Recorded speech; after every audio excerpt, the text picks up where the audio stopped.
sociales, sobre todo políticos, en la forma del Estado, en la estructuración del Estado que hubo a partir de la Revolución.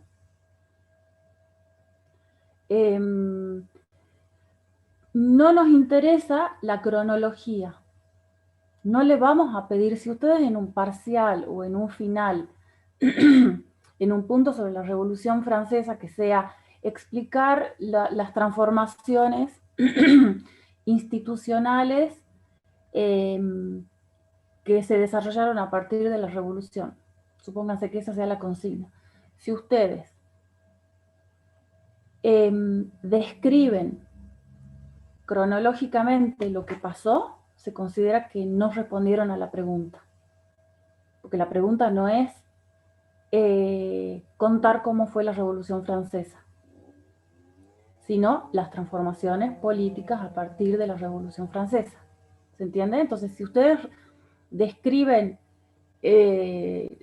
una línea de tiempo sobre que primero que la asamblea que se convocaron al tercer estado, después del tercer estado, digo, a los estados generales. El tercer estado se rebeló y planteó que cambie la forma de votación. Y como la nobleza y el clero no quería, entonces el tercer estado se separó y formó la Asamblea Nacional. De ahí el rey amenazó con disolver la Asamblea Nacional, entonces el pueblo francés se levantó el 14 de julio, tomó la Bastilla y el rey y la nobleza y el clero tuvieron que aceptar la existencia de esa Asamblea Nacional, que pasó a llamarse Asamblea Constituyente, porque se planteó aprobar una nueva constitución. Después vinieron los problemas entre los jacobinos jacobinos y girondinos.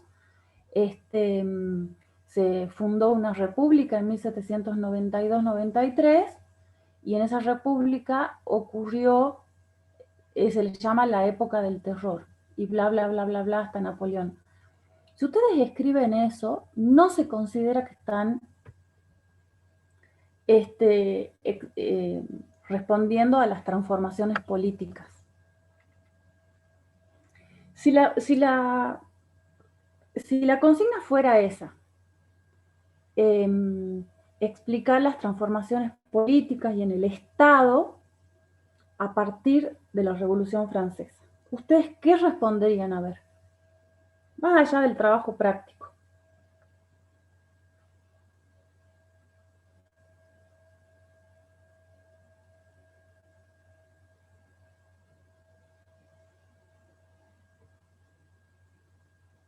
¿Qué responderían? A ver, usemos este espacio para poner en claro las dudas, para decir no sé, no entiendo, o para arriesgarse a responder y que nos corrijamos entre todos, porque si no, no vamos a poder avanzar en la comprensión.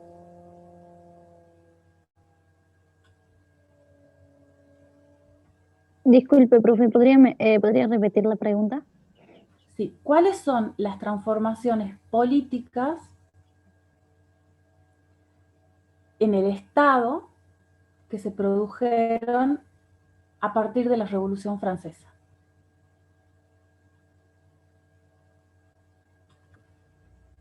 Eh, Podría ser el traslado del poder, ya no antes, como era por ejemplo, esto de los reyes que estaban siempre avalados por que un dios los ponía en ese poder, ¿no? Y en cambio ahora, ¿qué pasaba? Ya no era tan así y bueno, no me creí tanto en la sociedad que era tan estructurada, ¿no? Antes también. Uh-huh. Bien, o sea que cambia, en primer lugar, cambia la forma de legitimación del poder. ¿Sí? Los poderes, el poder, el Estado, que existe desde hace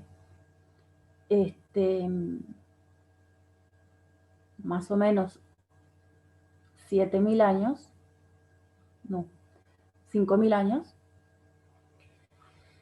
El poder, el hecho de que una sociedad, de que por sobre una sociedad haya un grupo de personas, de organismos, de instituciones que dominan sobre la sociedad, dominan esa sociedad, ese hecho no es natural, ¿sí? Porque durante la mayor parte de la historia humana no hubo Estado, ¿sí? No hubo un sector social que se adjudica, digamos, el poder y domina el resto. Eso no es natural, eso tiene un proceso de formación, ¿sí? Y ese proceso de formación ocurrió, ya les digo, hace unos 5.000, 6.000 años, según el lugar del mundo. Y como no es natural, esos sectores sociales que tienen el poder, ¿sí? Que estructuran un poder que parece que estuviese por encima de la sociedad, tiene que buscar la forma de que esa sociedad acepte ese poder. ¿Por qué? Porque no es natural eso, que hayan grupos que tienen poder sobre otros. Entonces tiene que buscarse formas, crearse formas de legitimar ese poder. O sea, de lograr que la sociedad, que las sociedades, las comunidades, etcétera, acepten ese poder. ¿Sí? Bueno, las formas que tienen los estados y que han tenido los estados a lo largo de la historia para legitimar ese poder han sido diversas. En el caso de las monarquías, y hasta las monarquías absolutas del antiguo régimen europeo, o sea, anterior a las revoluciones, y a la Revolución Francesa en particular, ¿cuál es la forma de legitimar el poder? O sea, de hacer que la sociedad acepte el poder de un rey. Bueno, instalando en la sociedad, que eso se logró más antiguamente, pero se refuerza durante el estado absoluto, los estados absolutos anteriores a la revolución. ¿Cuál es la forma que tienen de legitimar el poder? Como decía Fernanda, a través de las religiones,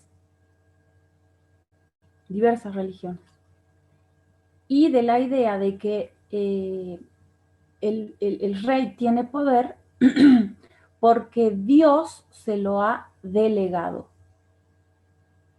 ¿Sí? Imagínense un esquema así. Está Dios por encima de todo, le delega el poder al rey y el rey ejerce ese poder sobre los súbditos. ¿Sí? Entonces el enlace entre el rey y el pueblo, los pueblos, las comunidades, los dominados, digamos, el enlace viene por el lado de las religiones, de la lealtad al rey que representa a el poder de Dios en la tierra. ¿Sí? Y el rey es el Estado. El rey es el poder absoluto. ¿Sí? Con la Revolución Francesa, entonces, como decía Fernanda, lo que ocurre es que eso se transforma.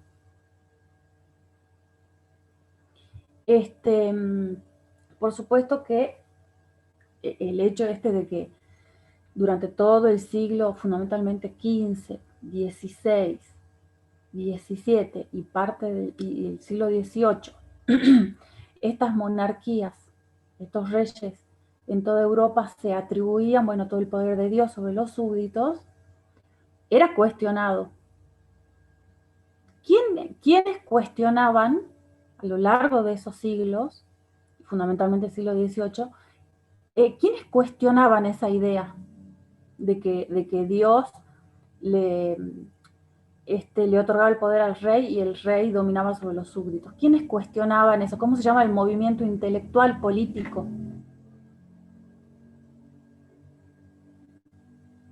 ¿El iluminismo? Claro, los iluministas, el iluminismo, la ilustración, como se refiere a lo mismo. ¿Qué decían? Los filósofos, los pensadores de la ilustración.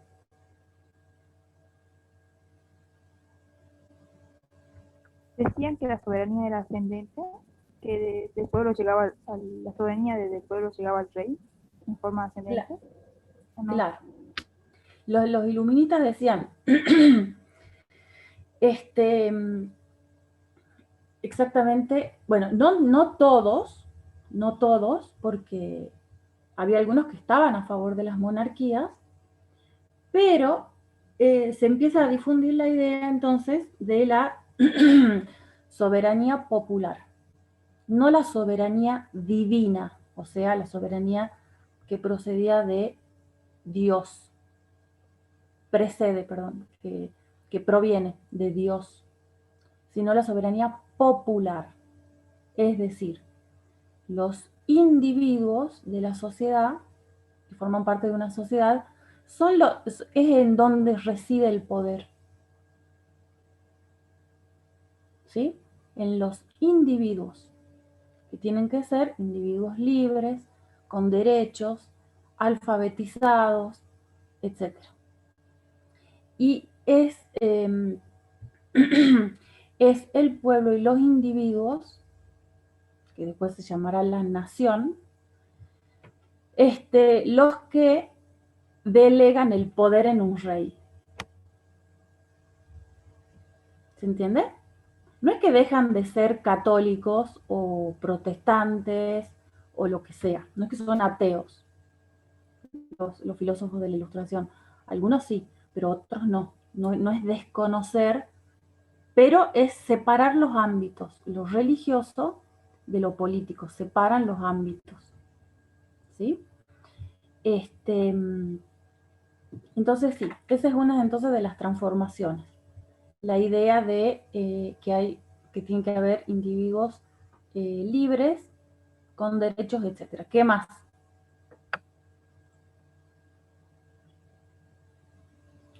La división de poderes, dice acá un compañero, así es, para garantizar la limitación de las constituciones. La constitución, la primera constitución francesa se aprueba en 1791 y es una constitución monárquica constitucional. ¿Sí? Después de la Revolución Francesa, a lo que da lugar inmediatamente es a una monarquía constitucional. La Constitución francesa, ¿qué hace? Limita los poderes del rey. ¿Sí? ¿De qué manera? Bueno, entre otras cosas, dividiendo el poder. ¿Sí? El rey tenía un cierto poder ejecutivo, ¿no es cierto? Pero también existían otras instituciones que ejercían el poder, como, bueno, la Asamblea Nacional, bueno, otros organismos que se dedicaran, claro, el Parlamento,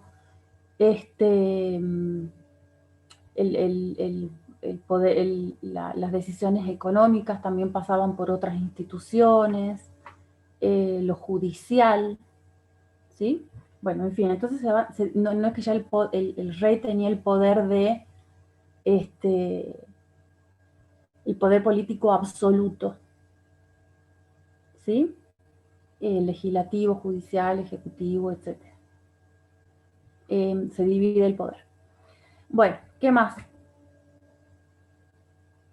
¿Cómo expresa, de qué manera expresa el pueblo, los ciudadanos, ya no son súbditos de un rey, sino ciudadanos de una nación? ¿cómo expresan su poder? ¿A través de qué mecanismo? A partir ¿Del sufragio? Claro, del sufragio, entonces la idea de soberanía popular, de ciudadano y de sufragio, ¿sí? Hay que tener en cuenta que al principio el sufragio no era universal, el sufragio era restrictivo, ¿sí? No solamente para gente que tuviera cierto nivel de ingresos, ¿sí? Que la profesora le decía sufragio censatario a partir de un censo que decía cuánto pagaba de impuestos la población y qué propiedades tenía. No solamente en relación a esto, sino también de las religiones, ¿sí? Porque, por ejemplo, en países protestantes los católicos no podían votar, en países católicos los protestantes no podían votar, ni los judíos, ¿no? El sufragio al principio es restrictivo, pero ya refleja, digamos, un cambio en la concepción política, ¿no? ¿Qué más? ¿Qué otra cosa? Además del sufragio. ¿Qué otra innovación política en las ideas se comienzan a aplicar a partir de la revolución?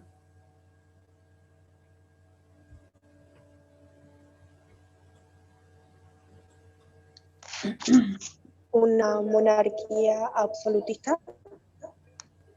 No, eso se deja de lado. ¿La idea de nación? La idea de nación.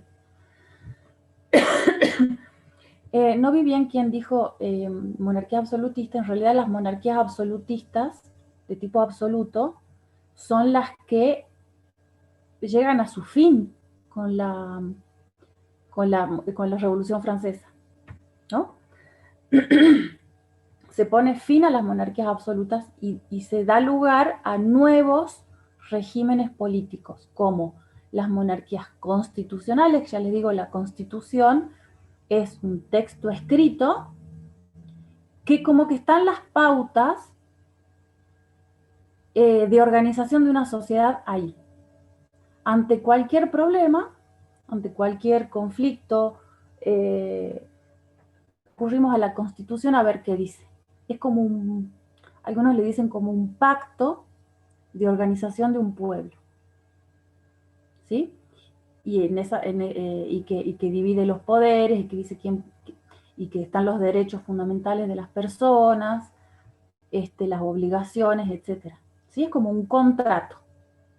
¿Sí? Las constituciones son como un contrato que aún habiendo monarquías le ponen límites al capricho de un rey.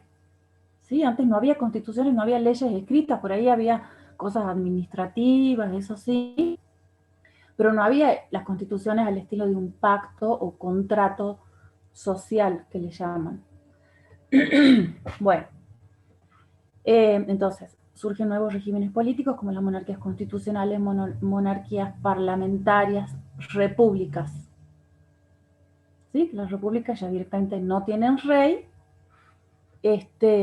como la nuestra, tienen un presidente, pero que es electo. Eso es una república. Bueno, nuevos regímenes políticos y todo esto basado en una nueva forma de ver la sociedad que si ustedes van a Aróstegui, a la parte de Estado, esperen, dice,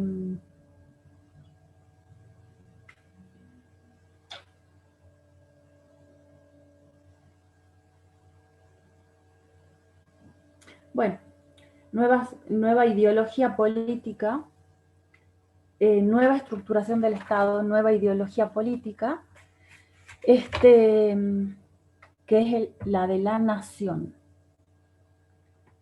¿sí? Que justamente se dice que la idea de nación y después la ideología política del nacionalismo tienen su origen como más cercano y más claro en la Revolución Francesa. ¿Por qué? Otra vez por el tema de estas ideas de cómo cambia la concepción del poder y de la soberanía popular. Y de cómo se ven a los individuos o a los miembros de esa comunidad. Entonces, en el antiguo régimen, antes de la Revolución Francesa, con las monarquías absolutas, los pueblos, el pueblo, los miembros de una comunidad, de un reino, son súbditos. Están bajo el poder de un rey. Y en todo caso después de la nobleza y el clero. ¿Sí? Que son como estratos, como cajones, ¿no es cierto?, de una cajonera. Son estratos sociales fijos, cada uno con sus derechos y privilegios o no privilegios, ahí estático y que a lo que hay que atenerse, ¿sí? Con la Revolución Francesa eso se termina de, por supuesto que estas ideas ya estaban en crisis, como dijimos, pero directamente se rompen desde el hecho de que el tercer estado, que era el sector sin privilegios, dice, no, nosotros no vamos a formar parte de los estados generales, que va a votar en forma de cajonera, es decir, un voto el clero, un voto la nobleza, como si la sociedad fuese eso, una cajonera, repito, porque nosotros no aceptamos eso. Para nosotros una comunidad está formada por individuos y todos somos iguales, así que vamos a formar una asamblea nacional, es decir, donde cada miembro de esta asamblea, que ha sido votado con un sistema anterior de sufragio, y somos representantes del pueblo de una nación. Una nación, entonces, cambia completamente la idea de la sociedad. ¿Sí? Si empezamos a hablar de nación, porque ahí significa que ya no somos súbditos de un rey, sino individuos con derechos iguales, entrelazados justamente por la libertad supuesta, ¿no? Todo esto es teórico, por la libertad supuesta y los derechos, y la libertad de decidir que formamos parte de una comunidad en un territorio determinado, bajo un estado, una constitución, etc. Es totalmente distinto. ¿Sí?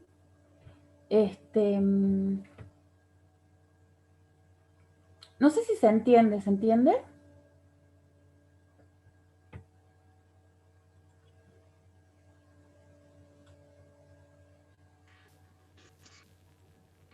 Sí, profe. Profe, puede ser que esa asamblea que usted dice que era como encajonera, era como seguir aceptando el régimen. ¿Se cortó? ¿Cómo? Esa constituir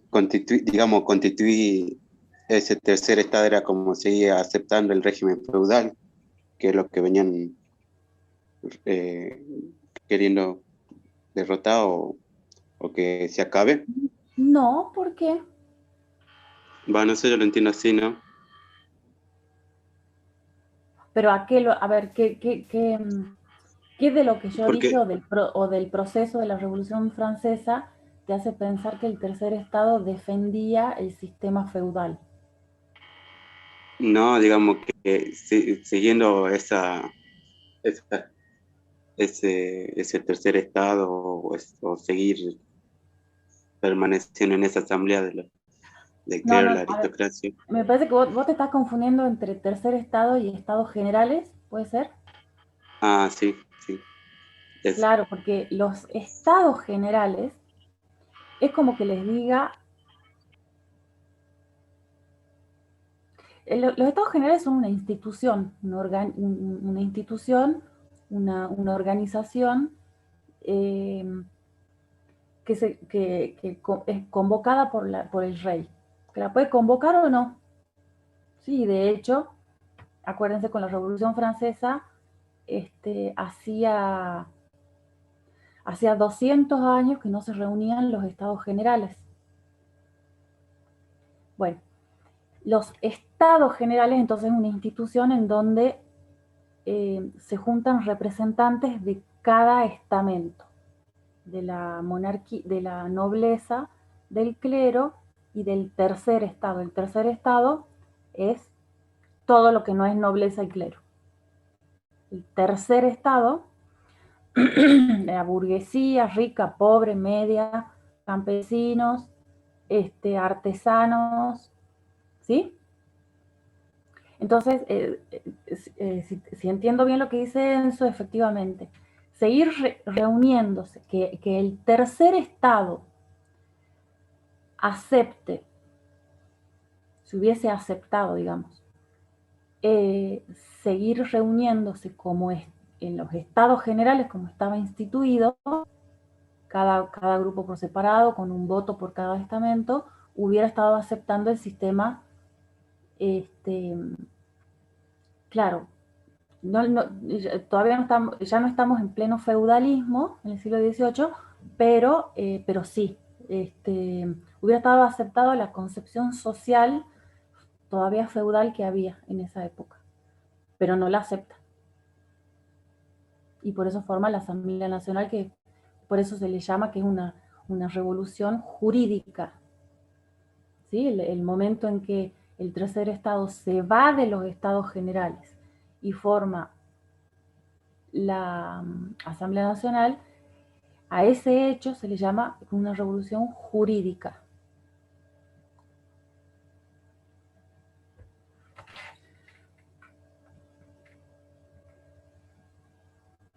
¿Sí? Entonces, sí, Pía.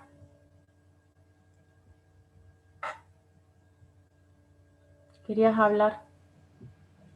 Sí, profe, quería decir que acá tengo una pequeña fuente de mi libro de secundaria y dice que la última vez que se llamó a los estados generales fue en 1614 hasta 1689, que es cuando se llamó la otra vez por parte de Luis XVI. Claro. Desde 1600, entonces, no se llamaban los estados generales.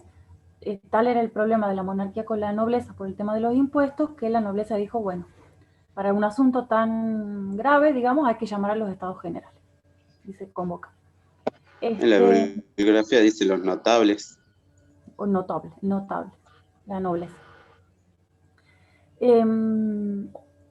Entonces, una cosa es la asamblea de notables y otra cosa es los estados generales. La asamblea de notables es, no se juntan ahí el clero y el tercer estado. Es una instancia anterior, digamos. Bueno, otra cosa importante del cambio es el que se acentúa, y esto tiene que ver más con, un cambio, una transformación importante, pero que ya venía como expresándose antes de la Revolución Francesa, y es la centralización de las funciones en el Estado. ¿Sí? Ustedes tienen durante toda la época feudal, o sea, siglo X, XI, XII, XIII, XIV, XV, ahí ya entra en crisis, pero durante todos esos siglos, ustedes tienen, la sociedad europea, toda Europa, dividida en feudos y reinos. ¿Sí? Que cada señor feudal, que constituyen la nobleza, la aristocracia feudal, tenía poder sobre su feudo, ¿sí? Sobre su extensión de territorio, funciones que se las delegaba el rey. ¿Sí? El rey que no tenía mucho poder, era como un señor feudal más, le delegaba el poder a los señores feudales. Entonces era como todo si miran el piso y tienen mosaico, bueno, así era Europa, un mosaico de feudos, ¿sí? Dirigidos por el señor feudal, por cada uno de los señores feudales. Y el rey no tenía poder sobre esos territorios. Bueno, después hay una crisis en el siglo XIV, o sea, el poder estaba descentralizado.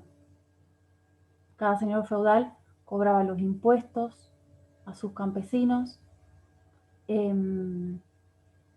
ejercía la justicia sobre el territorio que dominaba cada señor feudal, como si fuesen muchos reyesitos, digamos. Bueno, hay una crisis social muy importante en el siglo XIV, y en el siglo XV los reyes empiezan a recuperar un poco del poder que le habían otorgado a los señores. El rey era un gran señor feudal, exactamente.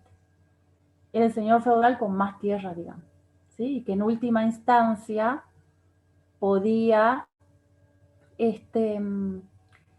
exigir la obediencia de los señores feudales, pero en general dominaba sobre su territorio, y los demás señores feudales, a no ser que hubiese una guerra contra otro bloque de poder, cada uno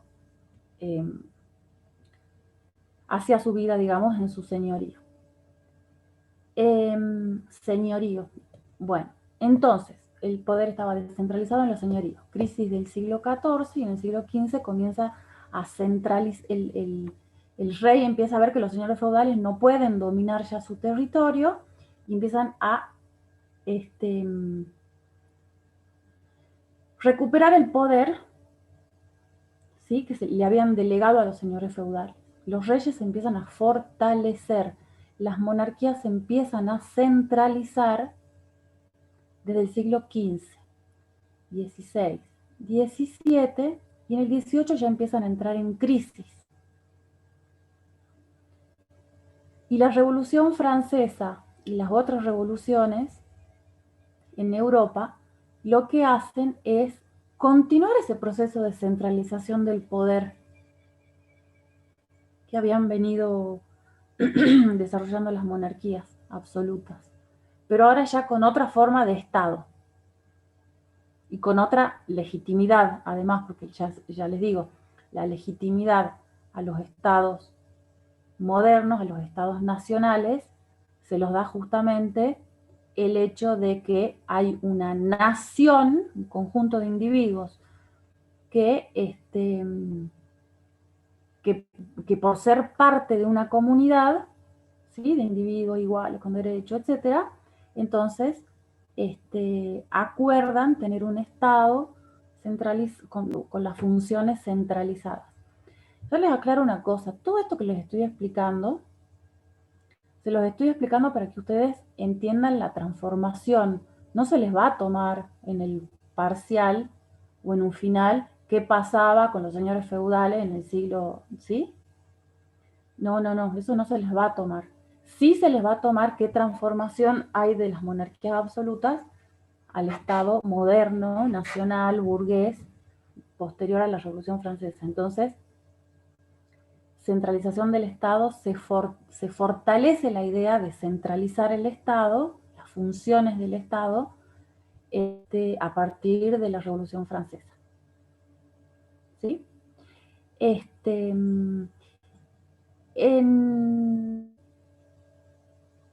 Bueno, y hay como el punto máximo, escuchan bien, el momento máximo de organización estatal en Francia llega con Napoleón, porque ustedes habrán visto, y eso sí se va a considerar en un parcial, en un final, y en la comprensión del tema por parte de cada uno de ustedes.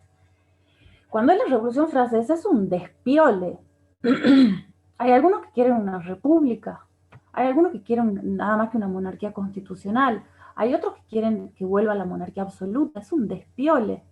En ese sentido, sí sería importante que ustedes, por ejemplo, sepan y mencionen, como había preguntado, no me acuerdo quién había preguntado, que mencionen que había todo un grupo, una parte del pueblo francés, muy activa, que se le llamaba sans-culottes. ¿Quién había preguntado?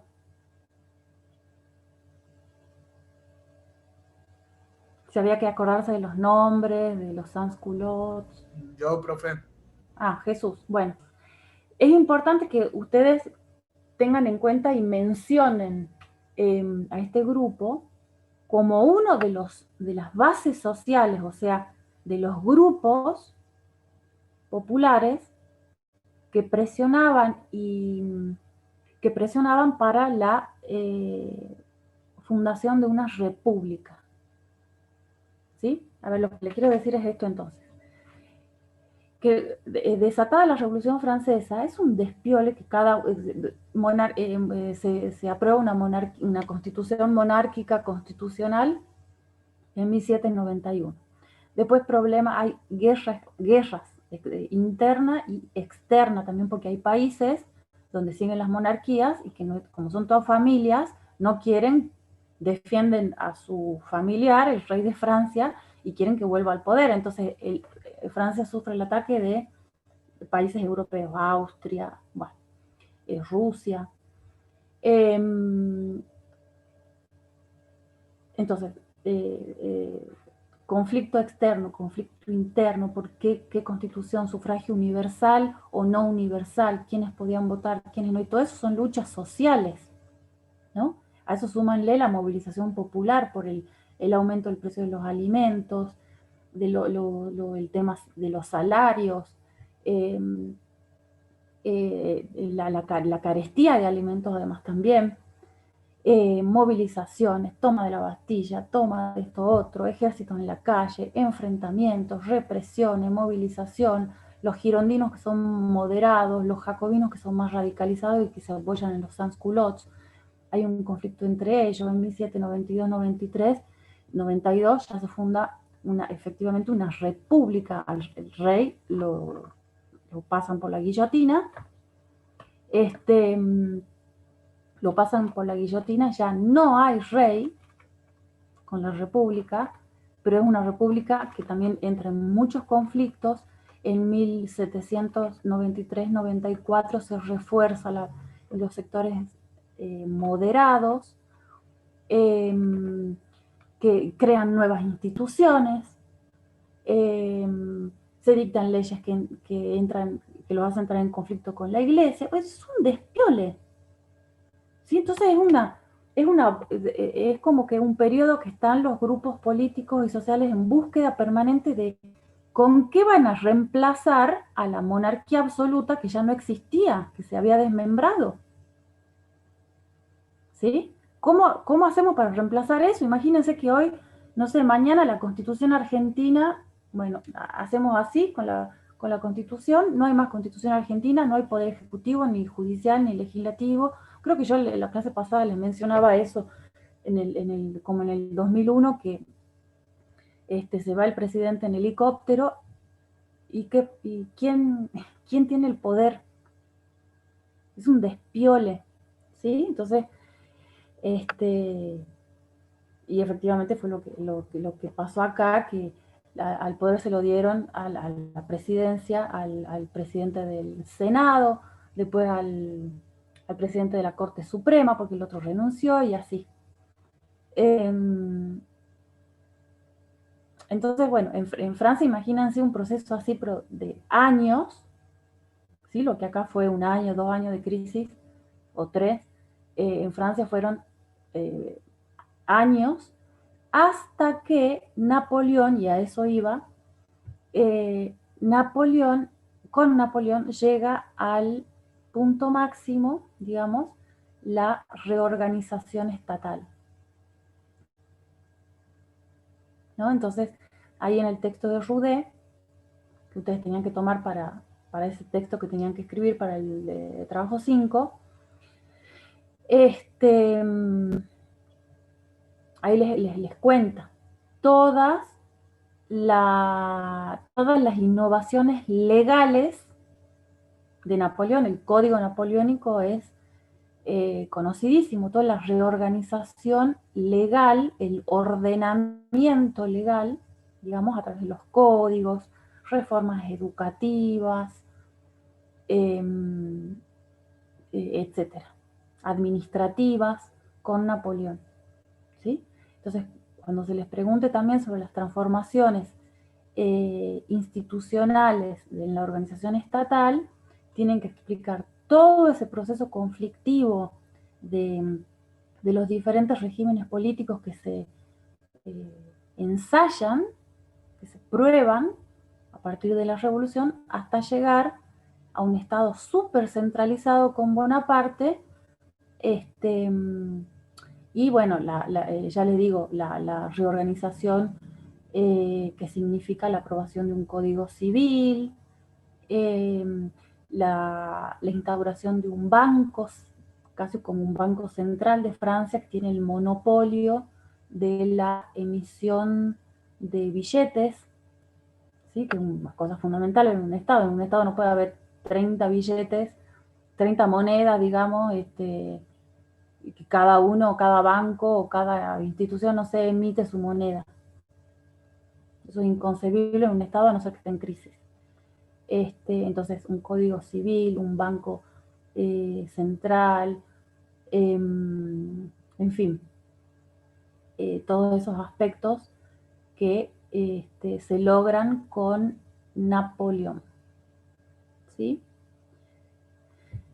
Eso también tienen que explicar. Y después el otro, bueno, y el análisis de los derechos del hombre y del ciudadano es muy temprana, digamos, la aprobación de esta declaración es muy temprana. En Francia también la tienen que considerar porque es como que la base de todo. Eso sí que no cambia en toda esta primera etapa de la Revolución Francesa, ¿sí? Todo se funda, si bien hay conflicto, como les digo, gobiernos que se hacen golpes de Estado mutuamente, digamos, ya les digo, para cambiar el régimen político, de monarquía constitucional a república, de república a otra vez a un gobierno más centralizado, etcétera. Por más que hay muchos conflictos durante todos estos años, se sigue sustentando la creación de instituciones a partir de los principios de la Declaración de los Derechos del Hombre y del Ciudadano. ¿Sí, Pía? Oiga, profe, ¿y la etapa del terror de Robespierre de la dictadura? ¿Cómo? ¿Y la etapa del terror de la dictadura de Maximilien Robespierre?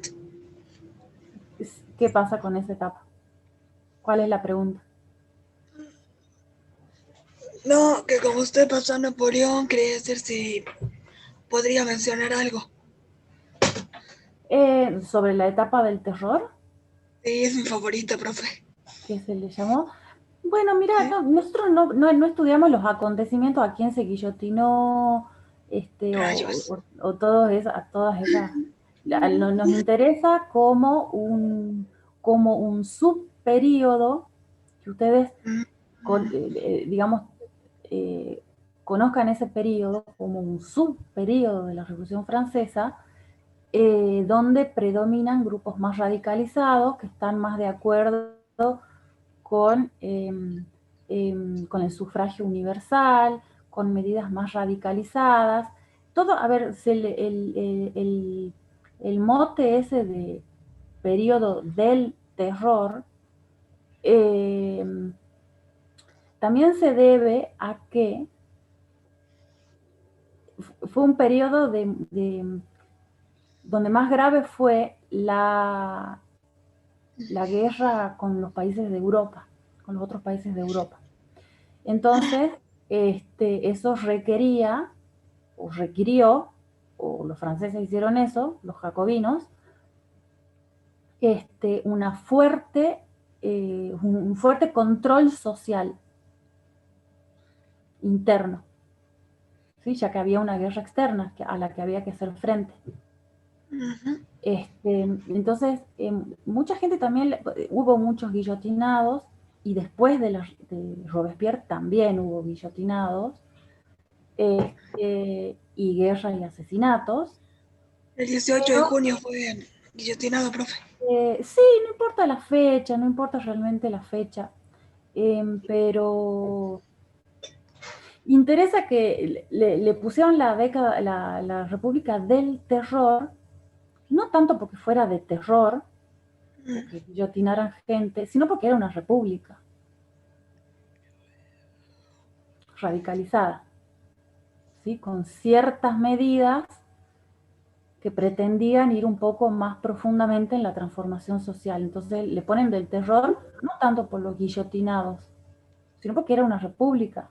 Y había muchos revolucionarios que no querían república, querían solamente una monarquía constitucional, una monarquía controlada, a lo sumo. ¿Sí? Por ejemplo, Profe, a Mariano Moreno, a Mariano Moreno, a todo el sector de Mariano Moreno, acá cuando fue la Revolución de Mayo, se le decía los jacobinos del Río de la Plata. Los jacobinos del Río de la Plata, justamente porque proponían medidas muy duras contra la población y contra cualquier rebelión, justamente porque tenían el poder de España y los ejércitos de España encima, ¿no? Sí, Gabriel, querías decir algo. sí, yo quiero hacer una consulta. ¿Desde cuándo hay una centralización efectiva, así, estructural del idioma, del lenguaje? Porque por ahí nosotros venimos leyendo, y yo por ahí doy por supuesto que en cierta zona se habla francés, o se habla español, o se habla alemán, pero me parece, creo que no siempre hubo un idioma homogéneo como para estructurar o una nación o un espacio feudal. No sé si viene desde ahí o desde antes. No, ¿O desde cuándo se empieza a pensar el lenguaje en función a a la estructuración de una nación, capaz? Estados-nación en el siglo XIX. En el siglo XIX, incluso en el momento de la Revolución Francesa, yo tengo entendido que no era el francés de París, digamos, el que dominaba en el territorio, ¿no es cierto? Había 4 o 5 lenguas que los franceses les llamarían dialectos, y después el proceso de estandarización, se le llama estandarización de la lengua, es cuando uno de los dialectos de un territorio, de un reino, de un estado, uno de esos dialectos se impone como la lengua oficial. Y eso pasa durante el siglo XIX, pero no te puedo decir en Francia puntualmente cuándo el francés dominante, digamos, se impone como lengua oficial por sobre Claro, los sí. demás. Es en el siglo XIX, pero la verdad es que no sé, ya voy O a sea que es averiguar. más bien una característica de Estados-nación, unificar el lenguaje. Claro, sí, sí, totalmente, Porque totalmente. hace poquito vi una película boliviana que se llama Chaco, que es sobre la guerra de Bolivia con Paraguay, y entre las tropas bolivianas hay grupos que entre ellos ni siquiera hablan su idioma, no conocen su región. Entonces, por ahí eso también me dio a pensar desde dónde se piensa, o desde qué idioma, o desde qué lenguaje, depende también del Claro. momento. Claro. Y de hecho en muchos, bueno, en Paraguay es oficial también el guaraní, ¿no? Son 2 lenguas oficiales. Hay países en Europa como Suiza, donde también el francés es una lengua oficial junto a la otra que hablan ellos. Bueno, hay varios países así que ya tienen el reconocimiento de 2 lenguas, pero de 2 lenguas oficiales, ¿sí? Y de hecho esa situación de un país que no tiene, de un país que tiene varias lenguas, casi que no es considerado un Estado-nación, o que, a ver, hoy puede ser que sí, pero en el siglo XIX sí se comienza a ver como un problema el hecho de que en un territorio se hablen diferentes lenguas, porque imagínense que se está centralizando el Estado y que tiene que aplicar la ley a todos por igual, entre comillas, tiene que cobrar impuestos a todos, etcétera. Entonces necesita una, una unificación, digamos, de un Claro, sistema sí. de comunicación. Que esto no es Claro, que... es casi imposible hablar de una centralización con diferentes lenguajes, porque eso también trae diferentes símbolos, diferentes formas del entendimiento de la política que se esté empleando en ese momento. Claro, y no solamente se unifica la lengua, fíjense que, ay, no me acuerdo si es si es con Napoleón, el sistema métrico decimal, ¿no? ¿Cómo? No, Se, no sé, creo que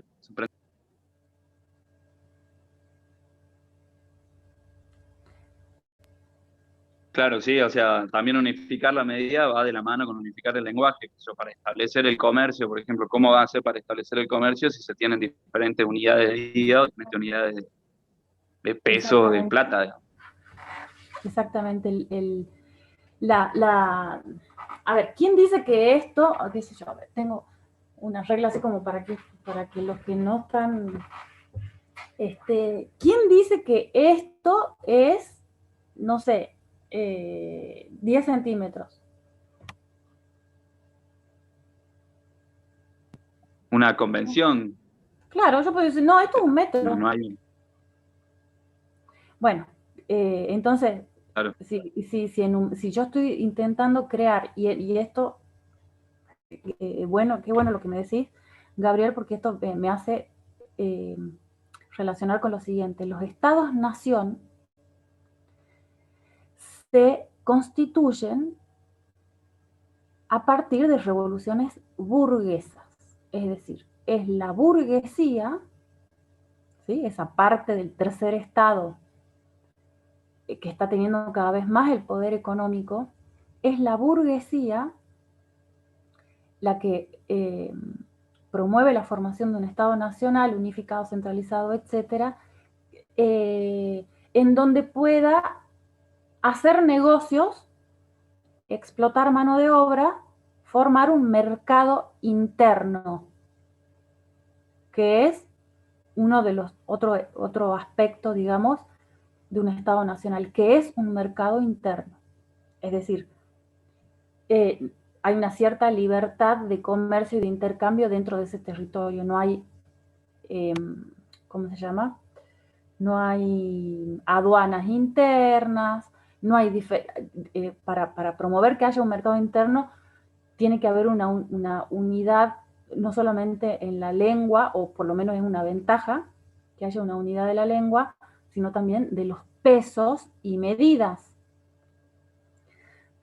Entonces, ¿quién dice que esto es 5, 10 centímetros, un metro, etcétera? Una convención, ¿sí? Las medidas en la naturaleza no existen, pero se crean porque, claro, si yo te quiero comprar 3 metros de lienzo, y bueno, y yo te digo, bueno, 3 metros es esto. No, 3 metros es 3 metros. Bueno, en fin, yo creo que se entiende, ¿no? Entonces, toda esa centralización de la lengua, los pesos y medidas, que tiene que ver también con el impulso que le quiere dar la burguesía a un mercado interno dentro de un Estado nacional con ciertas convenciones dentro de un territorio, ¿sí? Y cada burguesía de cada lugar hará lo mismo en su territorio, en su espacio, no sin conflictos, constituirá cada burguesía su Estado nacional, ¿no? Así que, más o menos, bueno, de todos esos cambios políticos, institucionales, sin olvidar todos los problemas que hubo para estructurar finalmente un Estado, finalmente, uno dice finalmente como si llegara a su forma definitiva, cuando en realidad siempre se están produciendo cambios. Pero bueno, hay cambios que son más importantes que otros, más estructurales que otros. Y esos cambios estructurales son los que ustedes tienen que poder explicar, ¿sí? En cuanto a los regímenes políticos, ya les digo, la ley, el tema de la idea del ciudadano en vez del súbdito, en fin, todo ese proceso hasta poder explicar con Napoleón cómo se crea todas estas innovaciones legales que después cuando lo sacan a Napoleón y vuelve un rey, quedan muchos de esos cambios que hizo Napoleón, ya quedan, ¿no? Entonces ahí podemos decir que ha cristalizado, digamos, se hizo realidad, digamos, una nueva estructuración del Estado que trasciende o va más allá o se mantiene más allá del presidente o rey que haya. ¿Se entiende?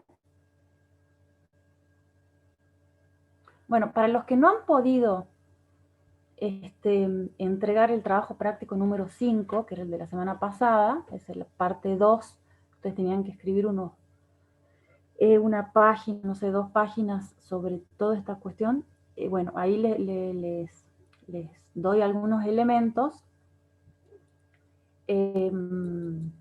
para que piensen de nuevo el tema y lo puedan hacer al trabajo, ¿sí? Bueno,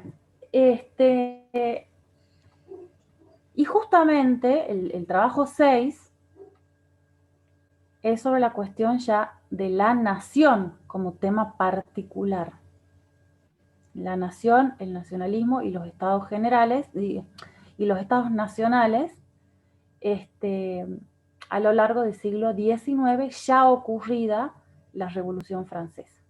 ¿Sí? Nosotros hemos visto en la Revolución Francesa el proceso de conformación de una nueva forma de Estado, y ahora tenemos que ver qué pasó con ese Estado a lo largo del siglo XIX.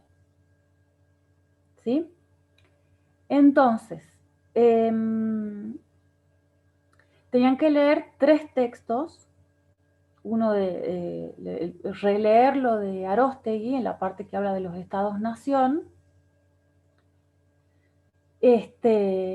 un artículo periodístico sobre el tema de el nacionalismo en la educación, en la enseñanza de la historia, más bien, en las escuelas hoy, y por otro lado un texto de Hobsbawm que se llama La construcción de naciones, que les sospecho que debe haber sido bastante difícil de leer, porque por lo menos para mí fue difícil. No sé qué dicen.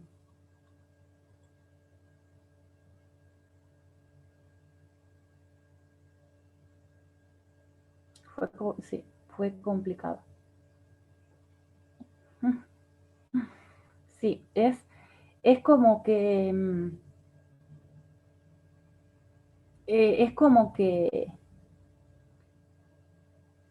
es para descifrar directamente, casi como un pergamino para descifrar, ¿no? Ese texto de Hobsbawm es cortito, pero es muy denso, porque encima hace referencia a procesos históricos que ni yo ni ustedes conocen, qué sé yo, muchos de Europa, ¿no?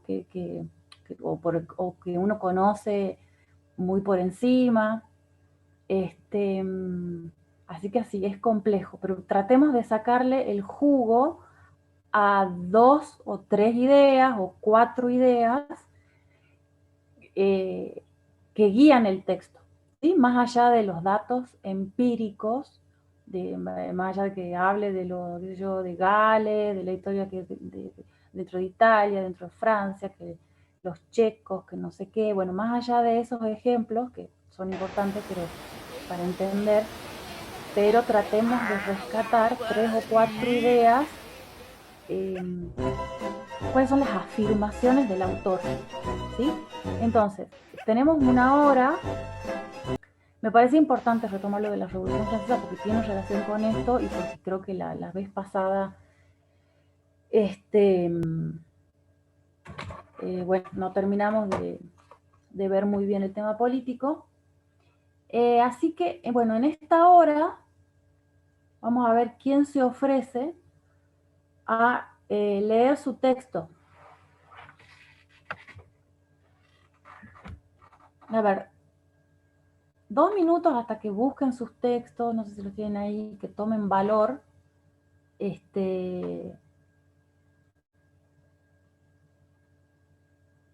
Y alguien se ofrezca. 2 segunditos.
Bueno, ¿ya se decidió alguien?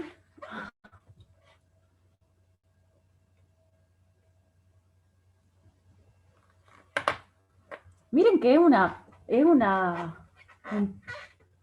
el que pueda o la que pueda Profe, leer es una privilegiada porque todos la vamos a poder escuchar y analizar lo que escribió y se va a poder corregir, así que se deberían estar peleando por leer.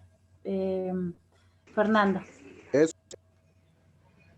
sí, bueno, Espera, lo que yo puse, sí. antes de empezar, les pido a todos los que están que dejen sus textos, no comparen con lo que ustedes escribieron, nada, escuchemos, hagan anotaciones sobre la exposición de la compañera, ¿sí? Para hacerle preguntas y también yo le ayudo a responder y eso. Antes que nada, voy a compartir acá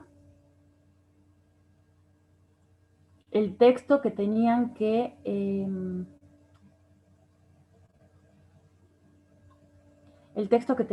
criticar, digamos, para que retomemos algunas cosas acá.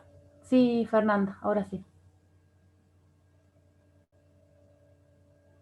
Bien, bueno, la superación de la fragmentación política del mundo feudal propició la creación de una nueva estructura de Estado que centraliza el poder y establece la dependencia administrativa de un aparato estatal mejor organizado.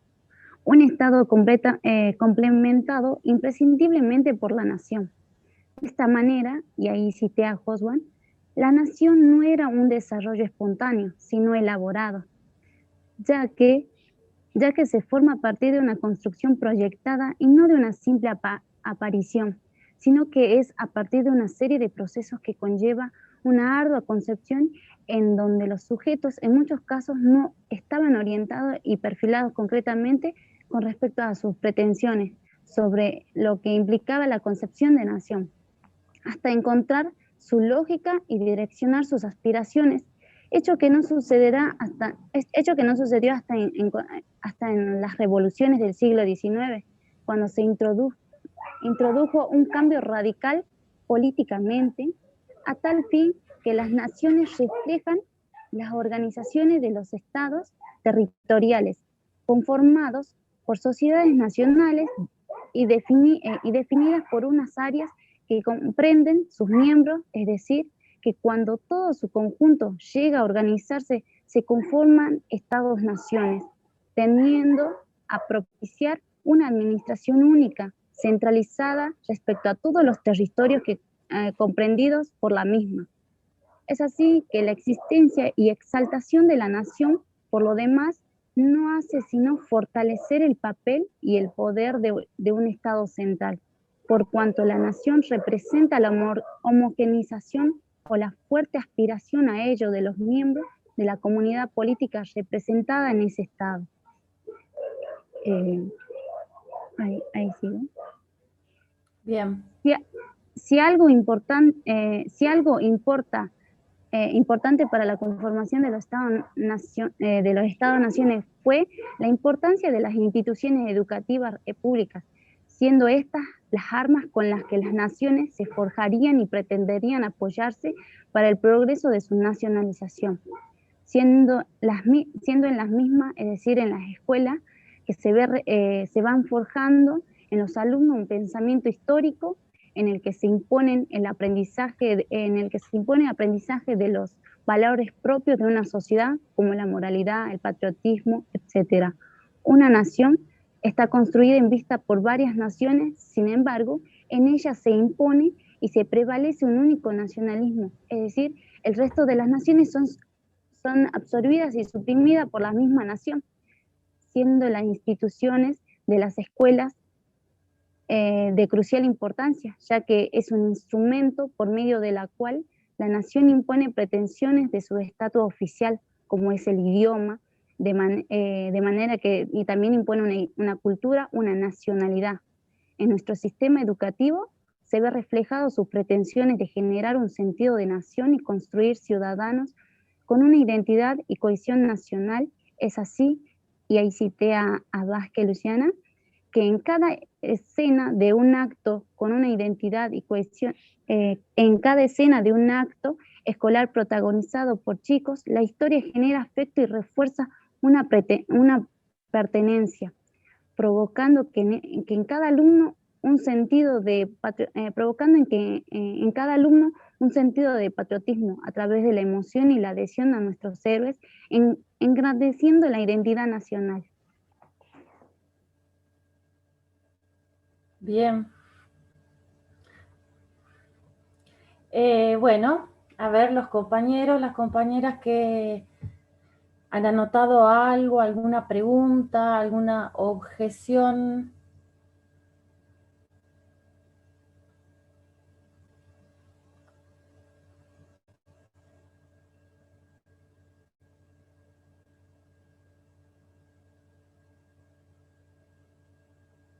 ¿Qué les pareció? ¿Se entendió el texto?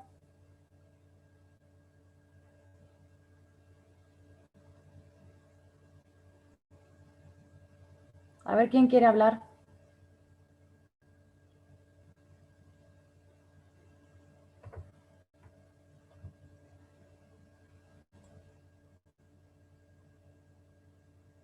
Más o menos lo entendí.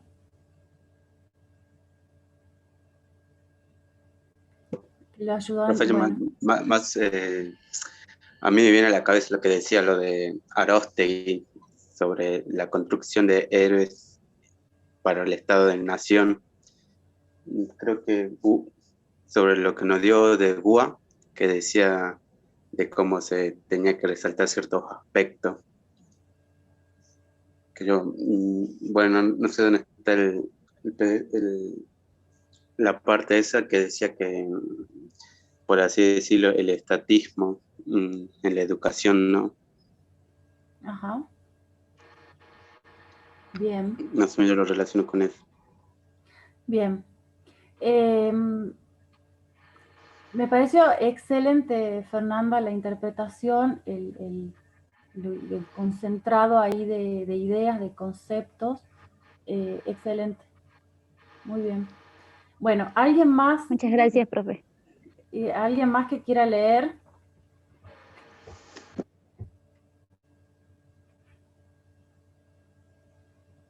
¿Quién se ofrece? ¿Quién ofrece?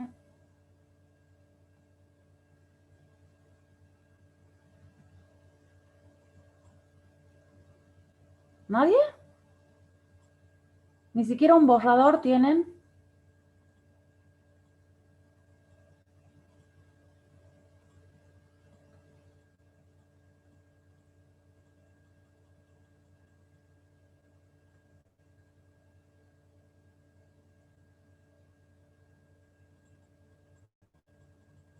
¿Ni siquiera un borrador?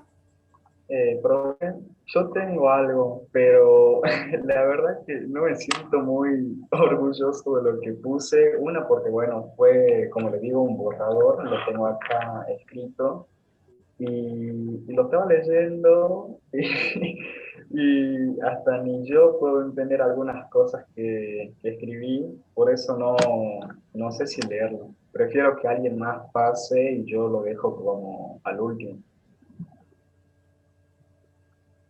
Bueno, Candela, en un ratito. Este,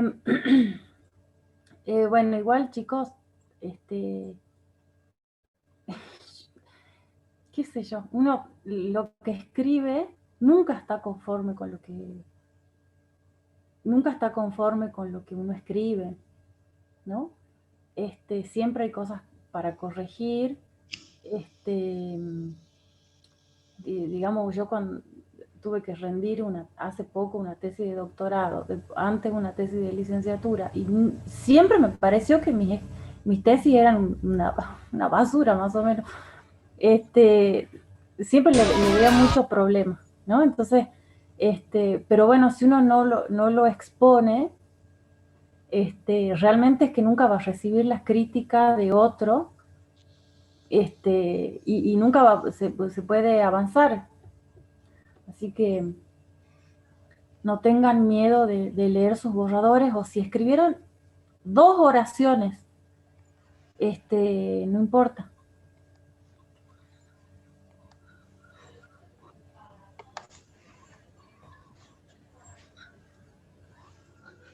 Entonces, hasta que Candela... A ver, Pía, ¿vos estás queriendo hablar? Sí, profe, quería decirle que si quiere yo me animo después de mi nebulización, le aviso cuando termine. Yo sí me animo. ¿Después de qué? De mi medicación, porque si Bueno. leo tendré que cortar y bueno. Bueno, y si no, a ver, yo voy a compartir otra vez. Voy a compartir de nuevo el texto. ¿Ahí se puede ver? Sí, profe. Bueno. Y veamos. Díganme, ¿qué está mal? ¿Qué estaría mal? O qué, a partir de la lectura de Hobsbawm, Aróstegui, de Luciana Vázquez, ¿qué está mal en este texto? Empezando por la primera oración. Podemos decir que los sujetos de la historia, o sea, los que hacen que la historia de la humanidad, digamos, sea eso, historia de la humanidad, lo que actúan, los que hacen que la historia transcurra, son las naciones. Y la historia es la lucha por la organización de las naciones en Estado-nación. ¿Qué dirían sobre esa idea? ¿Es así? ¿No es así? ¿Por qué?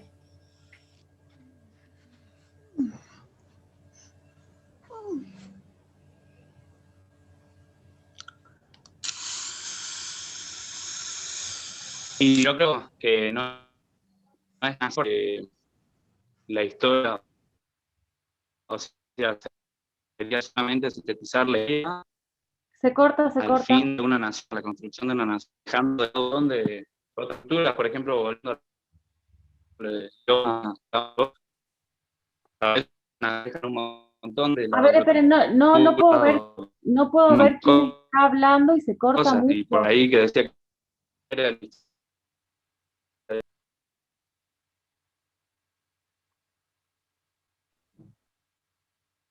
Se le escucha entrecortado.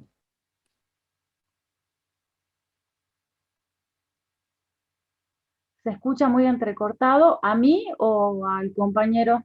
Al compañero, al compañero. Sí, ¿no? Yo también lo escuchaba muy entrecortado. Bueno, a ver, hasta que pueda, de nuevo, a ver quién más. ¿Qué les parece que está mal en esta idea, en esa oración? ¿Y por qué? Profe, ahí se me escucha. Sí, Yo entiendo hasta la coma, digamos, cuando dice que los sujetos de la historia serían las naciones, entiendo que sin nación, o sea, no hay historia, o sea, que la historia solo está a partir de que haya una nación, y antes de lo que eran las naciones, como que eso no se contemplaría dentro de la historia, y creo que está mal, digamos, ¿y por qué está mal? porque la historia se desarrolló en otras instituciones, digamos, políticas, que no eran las naciones, y aún así fue avanzando, y las naciones son como otro estadio político dentro de las sociedades. Ujú. Ahora, ¿qué es? Está bien lo que estás diciendo, está bien. Ahora, vos hablas de nación como estadio político. ¿Cómo definirían nación? ¿Qué es una nación?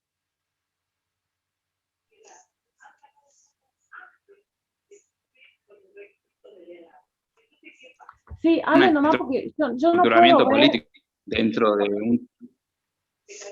Dale, dale. A mí me anda muy mal el wifi, no sé si me escuchan o se Sí, escucha, ahí sí te pero yo escucho creo bien. que nación tiene que ver con la identidad, estructuramiento político. Con la identidad. Sí, con la cuestión de, sí, con la cuestión de construir una entidad, una hegemonía. Ajá. A ver, entonces, con una identidad. Em, Luz y Julieta. ¿Se me escucha bien, profe? Ahora, ¿quién habla? Luz, ¿se escucha bien? Sí. Ah, ok. Yo anoté, o sea, mientras iba leyendo, iba anotando, y vi que el autor diferenciaba lo que intentaba, ¿no? En primer lugar, explicar y definir lo que es nación. Porque incluso nosotros cuando nos preguntan nos cuesta, me acuerdo que el profe de Espacio Social nos preguntó, y nosotros intentamos definir de lo que sabíamos, pero aún así es como que quedaba incompleto. Y el autor decía que en ese tiempo se utilizaba el término asumiendo que era eso sin poder explicarlo, sin tener una teoría así base, ¿no? Pero yo noté que, por ejemplo, hay una diferencia entre lo que se quería una nacionalización política, la construcción de un Estado-nación y lo que se entendía como nación. Y decía que eran grupos, estados soberanos que tenían un territorio coherente, es decir, que ocupaban miembros de una nación, tenían una historia pretérita, una cultura común, una posición étnica y un propio lenguaje, como estábamos hablando. También... Así se definiría nación. Sí, las naciones, digamos, lo que se intentó definir por naciones.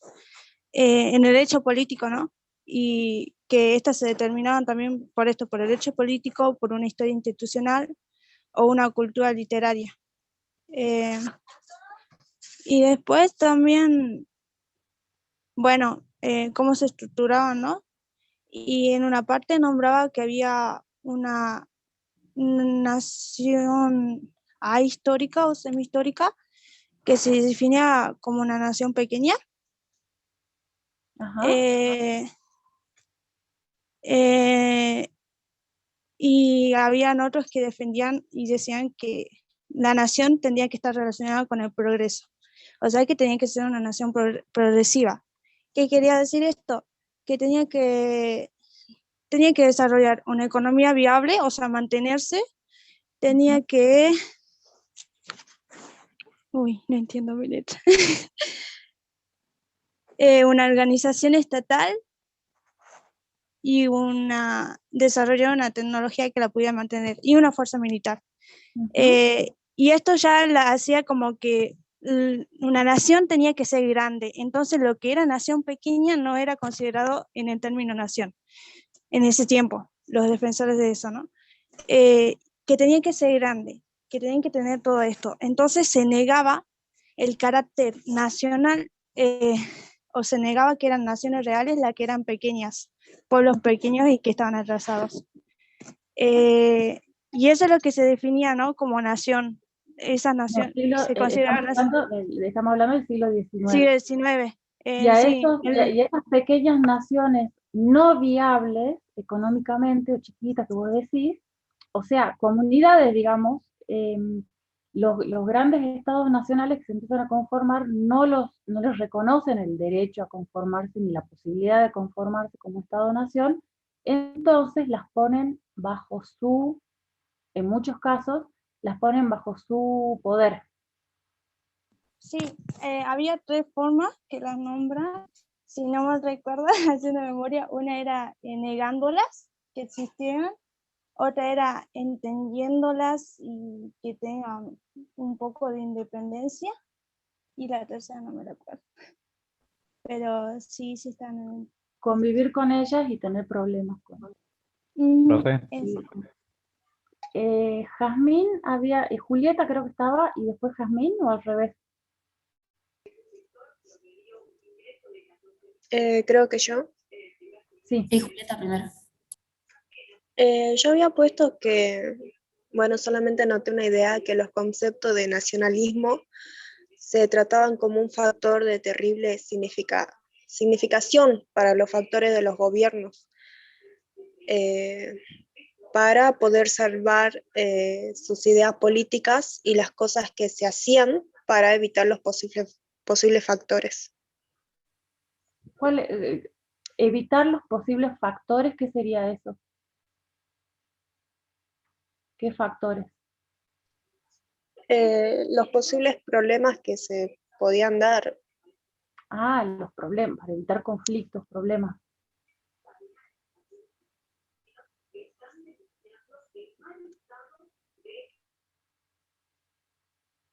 Ajá.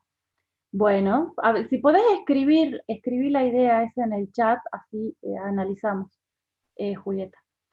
Jazmín.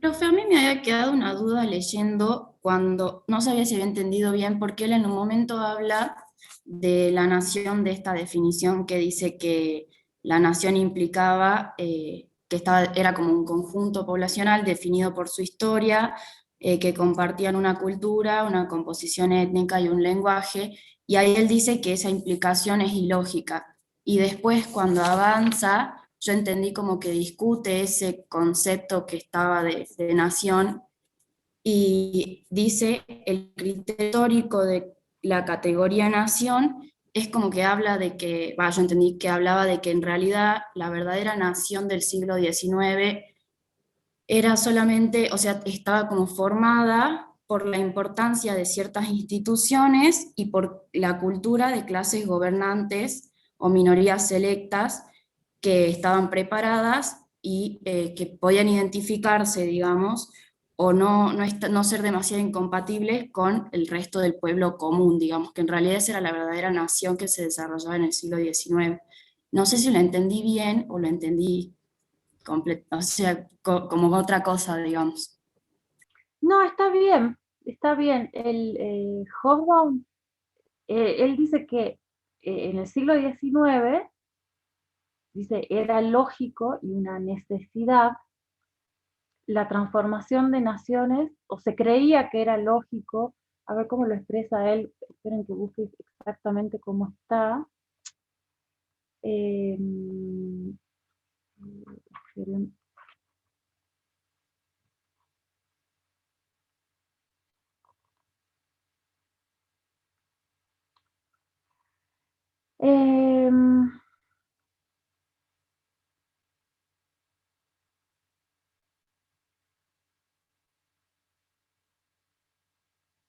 bueno, sí, en la página 95 es donde dice, en la época de la construcción, a ver, antes dice, empieza, cuando dice, la cosa era tan obvia que apenas se investigó la naturaleza del fenómeno de la construcción de naciones. No podemos imaginarnos a aquellos para quienes es una dificultad, no podemos imaginarnos a aquellos para quienes es una dificultad. Sabemos lo que es nación cuando no nos lo preguntan, pero es imposible explicarlo o definirlo con mucha rapidez. Cita ahí la frase de alguien. Y pocos creían que lo necesitaban. Seguro que el inglés sabía lo que era ser inglés y que el francés, el alemán, el italiano o el ruso no tenían dudas de su identidad colectiva. Quizá no, pero en la época de la construcción de naciones se creía que esto implicaba la lógica, necesaria y deseable transformación de las naciones en Estado-nación, soberanos, con un territorio coherente definido por el área que ocupan los miembros de una nación, que a su vez definen su historia, su cultura común, su composición étnica, lenguaje, etc. Sin embargo, no hay nada lógico en esta implicación. ¿Qué es lo que, eso es lo que vos te preguntabas, Jasmine? Esa parte. Y esa parte era, profe. Claro, él lo que está diciendo es que en el siglo XIX comienza a crearse y a difundirse esta idea de que los grupos que se conciben como una nación.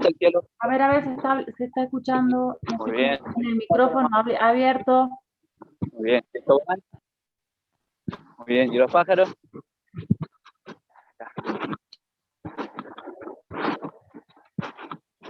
A ver, no puedo ver quién tiene el micrófono abierto. Ah, Gabriel.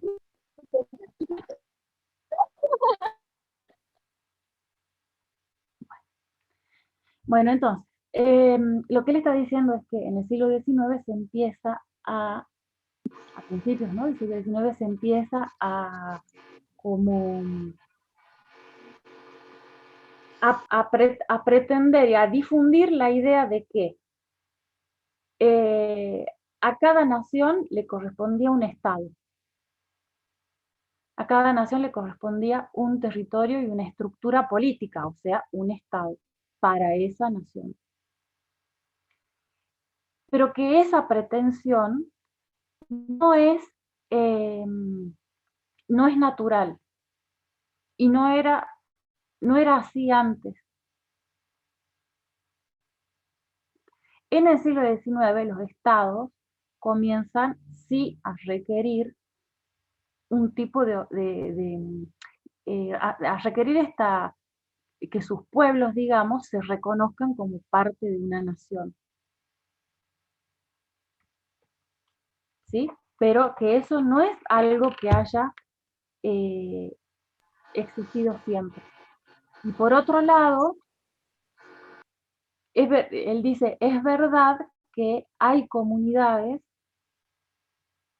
¿no es cierto? Hay comunidades que tienen algún tipo de lazo en común, sus miembros, muy antiguos, ¿sí? Que quizá nos podemos remontar, no sé, a la edad feudal, nos podemos remontar varios siglos para ver el origen de una comunidad, ¿sí? Que efectivamente comparte, ya les digo, lazos en común, una historia, rasgos étnicos, etc. Pero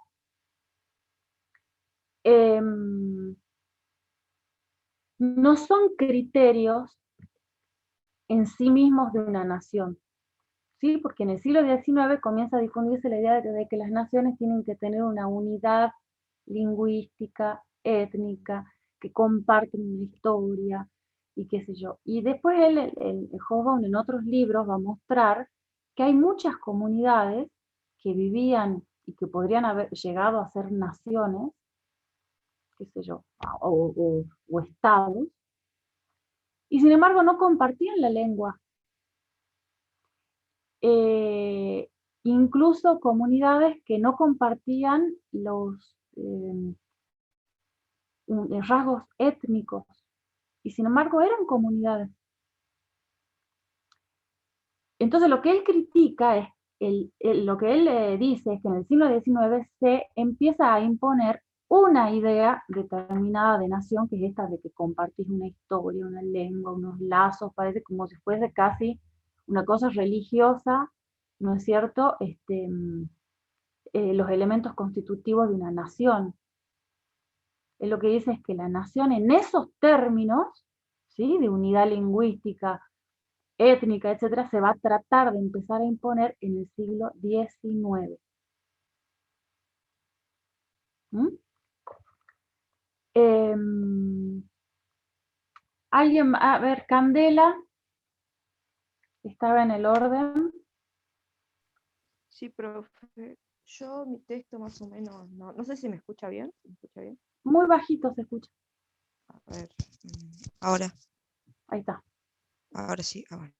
Mi texto no es como crítico, así que creo que lo tengo que hacer más crítico a mi texto.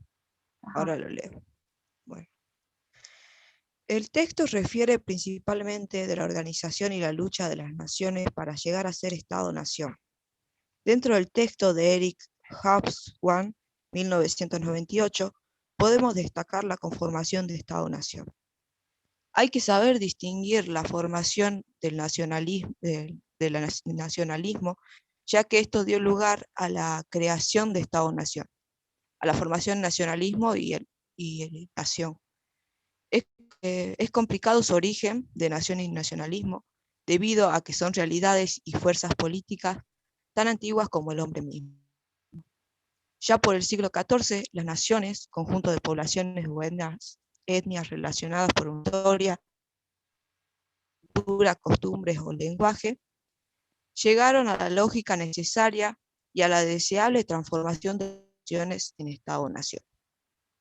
El objetivo de Estado-nación, según los defensores, es que sea progresivo, es decir, capaz de desarrollar una economía estable, una tecnología que avance constantemente, una organización estatal y una fuerza militar. Después cité a Aróstegui, que dice, Aróstegui cita sobre un nuevo modelo de Estado, unas nuevas concepciones sobre el origen y ejercicio del poder, las leyes, la conversión de los súbditos en ciudadanos, la concepción del cuerpo político como una nación, la aplicación de la opinión pública, etc., las cuales aparecen en el trayecto de la revolución del siglo XVII y se consolidan en la edad contemporánea, así cambiando el panorama de la gobernación, la conformación y la reproducción de las comunidades políticas. Eso es lo único que puse del texto. Bueno, tenés ahí tiempo, sí, para revisar algunas ideas sobre el tema de la nación. Ahora yo a ver, si alguien más tiene alguna pregunta. Profe, una pregunta. Sí. Eso sobre las naciones, por ejemplo, de las que estaban hablando anteriormente, que decían que, bueno, por ejemplo, hay un país, un ejemplo, que se considera pequeña nación, pero el que es el gran país en sí es como que lo rechaza. Por ejemplo, ahí aparecería otro método que podría ser eso de unificarse o algo así, se podría decir. Sí, O sea, un método de unificación. Claro, el tema es que, a ver, hay naciones no entienden como países, ¿no? Naciones más bien como, qué sé yo, supónganse los catalanes, la nación Sí. catalana, que para ellos son una nación, más Sí. allá de España. Bueno, en ese sentido, nación. Hay naciones, comunidades, etcétera, que pueden ser absorbidas, digamos, por otros estados, por estados, ¿sí? Y no hay problema. Ahí podrían, Y conviven ahí, sí. Y, por ejemplo, o sea, como si le influyera la parte cultural, o sea, si tuviera como un gran impacto cultural, por ejemplo, yo creo que, yo pienso que si hay un gran impacto cultural hacia esa pequeña nación, o sea, para lograr como método de unificarse, eso tendría que ver también, o sea, por ejemplo, que se transfiera como la cultura y de la nación aquella que es pequeña y como que se quiera adherir a esa cultura para, bueno, quizá lograr unificarse o algo así. Es una pregunta que tengo, digamos. Ya, es que no entiendo muy bien la pregunta, perdón. Por ejemplo, la gran nación, una gran nación tiene un gran impacto cultural hacia la pequeña nación, o sea, la nación que ellos rechazan. Ahora esa pequeña nación como que empieza a adherir a ese impacto cultural, o sea, como que empieza Puede como a ser. combinarse, digamos, y empiezan como a aplicar esas culturas y bueno, de ahí se lograría lo que sería como un método o posibilidad de unificarse, digamos. Claro, o sea, esos son procesos que pasaron en algunos lugares, en Sí, otros sí. no, en otros lugares como por ejemplo, bueno, para volver a España, Ujú. siguen los catalanes con sus reivindicaciones nacionales, muchos queriéndose separar, los vascos también durante mucho tiempo, en Gran Bretaña otro tanto, ¿no? Tuvieron Sí. muchos problemas con las naciones, también está cruzado el tema religioso, ahí, católicos, protestantes.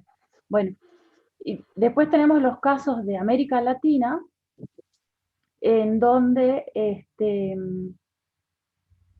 la formación Profe, de puede esta. ser, esta nación pueden ser los judíos, que después pasa al Estado de Israel, Como que o se lo, independizarían, digamos. Bueno, el caso de los judíos yo creo que es un caso completamente fuera de serie, porque los judíos, o los gitanos, dependiendo, sino, los judíos vivieron siempre incorporados con su religión, ¿no es cierto?, en los estados nacionales existentes, Ujú. digamos, haciendo negocios, digamos, pero digamos antes de que se constituya, o profesionales, siempre han estado integrados, incluso en Palestina, por ejemplo, viviendo con palestinos sin ningún problema. Esto incluso en el siglo XIX y parte del siglo XX. El problema fue cuando, y para muchos países y para el mundo, digamos, fue un problema cuando en el siglo XIX, mediados, fines del siglo XIX, comienzan varios grupos nacionales o políticos, inventan la ideología política del nacionalismo, que es una ideología, que se funda en que cada nación, como si existieran de forma pura las naciones, como existe la especie humana es algo natural, eso no hay con qué darle. ¿Sí? La especie humana es una cosa natural. Las naciones no son naturales. El problema fue entonces cuando en el siglo XIX comienzan algunos grupos políticos a inventar el nacionalismo como ideología política que dice que las naciones, vaya a saber cuál sería el origen o ellos los inventan, las naciones tienen cada una derecho a tener su propio Estado. Esa cosa de mediados y fines del siglo XIX fue muy problemática, es muy problemática, y se funda en una idea de que las naciones son una cosa pura, ya les digo, con una antigüedad, más o menos con la misma antigüedad que tiene la especie humana. Como si el hombre, la mujer, las personas nacieran como, qué sé yo, argentino o francés, qué sé yo, no, nace una especie humana, una cría humana, y después vos le ponen el documento, le ponen un sello, ¿me entienden? Una construcción política. Le crean un número de documento sellado que te reconocerá como ciudadano de la nación argentina. Pero eso es una construcción. Entonces los nacionalistas creen que no, que las naciones son una cosa natural, ¿sí? Que es la natural forma de organización humana. Bueno, y no es así, ya les digo. Entonces, en el siglo XIX, mediados del XIX, fines, comienzan a surgir un grupo de nacionalismo judío, que se les empezó a llamar sionismo, que fue incluso combatido por varios grupos judíos, incluso. Y ellos decían, bueno, ellos empezaron a presionar para que el mundo, los estados nacionales existentes en ese momento, les dé a ellos un territorio, para que puedan crear su estado. Muchos judíos, ya les digo, decían, no, nosotros no tenemos estado, nosotros somos una religión que vive en el país donde, ya está, donde nazca y listo. Bueno, no, pero hay un grupo que es el sionismo, que empieza a reclamar un territorio. Y así como se dan los judíos, se dan muchos otros, también los árabes, más bien en los islámicos, árabes islámicos, y en muchos otros grupos, ¿sí? Que empiezan a reclamar un territorio particular para su nación. Cuando antes hay una idea de Estado-nación como más amplio. Es una idea de que los estados tienen que, estructurar un poder sobre un territorio, más allá de qué naciones existan ahí. Es más, con todas las que se pueda. Y después el Estado sí tratará como de nacionalizar y de homogeneizar a la población, ¿se entiende? Pero después, como les digo, surge este nacionalismo más extremo, en donde piden un territorio para una nación en particular, no quieren otra. Y de hecho, muchos judíos, este grupo político, más bien los sionistas, logran que se les dé ese territorio en Palestina, cuando antes los judíos en Palestina convivían pacíficamente con los árabes, ¿no? Pero con el Estado de Israel ahí empezaron los problemas, porque ellos tienen la idea de un Estado con una raza pura, ¿no? Una idea del siglo XIX, de mediados del siglo XIX, ¿no? Ese nacionalismo, en donde en un Estado debe vivir solamente, una población puramente judía, alemana, etc., ¿no? Entonces, pero aún así hay muchos judíos en la actualidad que rechazan la existencia del Estado de Israel, porque no son nacionalistas, ¿no? Bueno, a ver. Sí. Permiso, hay un discurso de Hitler que denomina a los judíos como un elemento sin nación. Entonces, a partir de ahí se refiere mucho a otras cosas, y pienso que también a partir de ahí el nacionalismo nazi sirve también como un recurso aglutinador de un grupo de personas para establecerse en un lugar, digamos. También para establecer, cuando recién yo me refería a la identidad, me parece que también el nacionalismo es eso, es una manera de imponer la identidad de un grupo importante.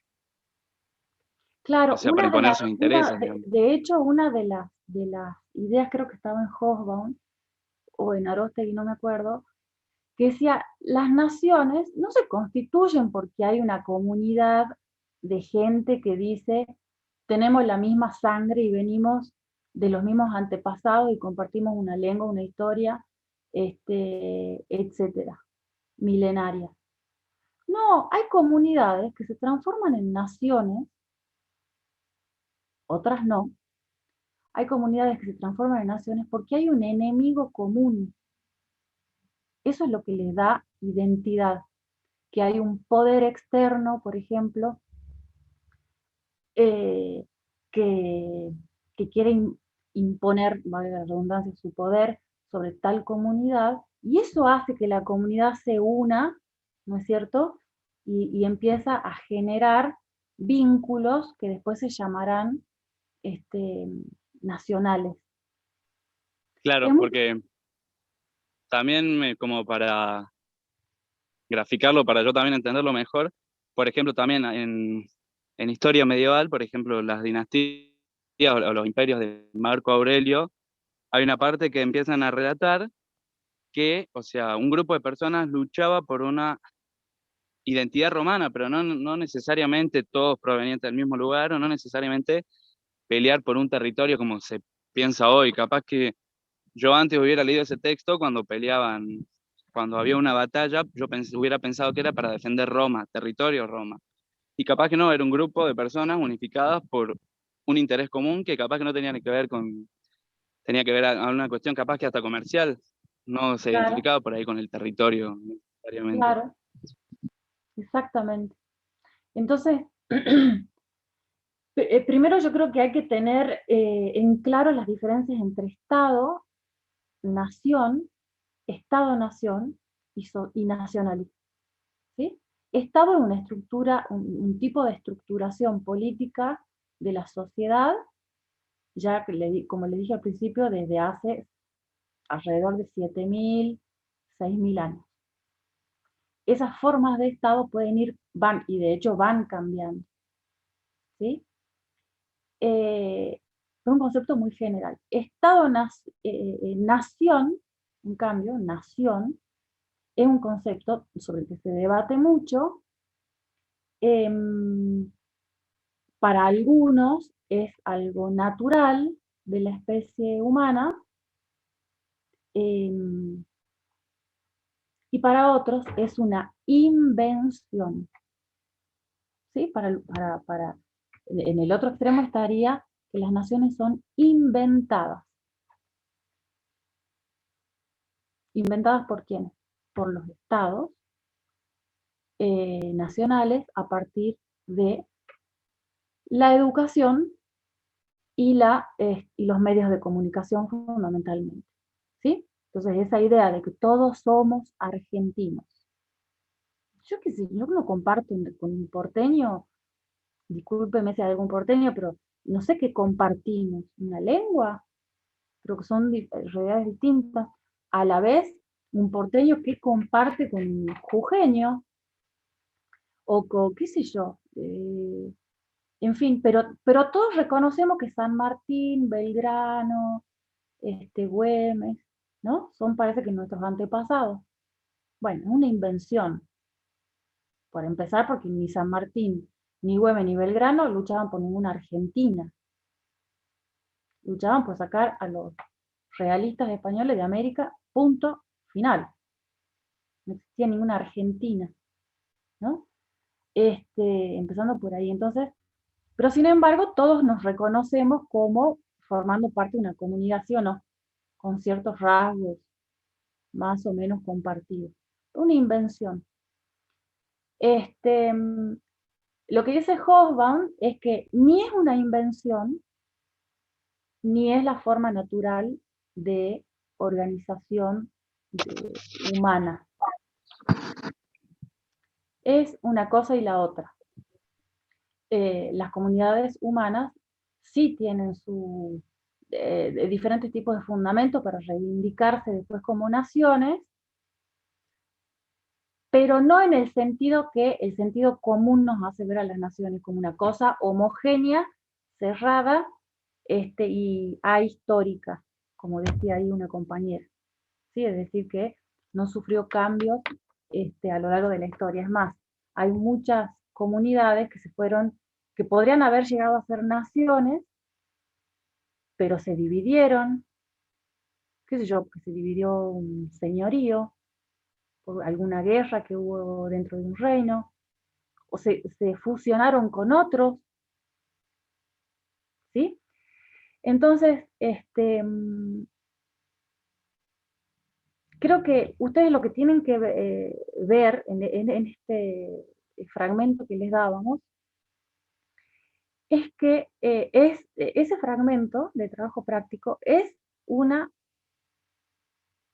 exposición, digamos, desde el sentido común, ¿sí? Esto de que las naciones existieron siempre, y que la historia es la lucha de esas naciones, o sea, de esas comunidades homogéneas por lograr su organización-estado. No, las naciones, aún habiendo existido grupos homogéneos, casi nacionales, durante siglos, muchas veces no reivindicaron tener un estado propio, sino que convivían dentro de estados multinacionales, podríamos decir, ¿sí? Imperios.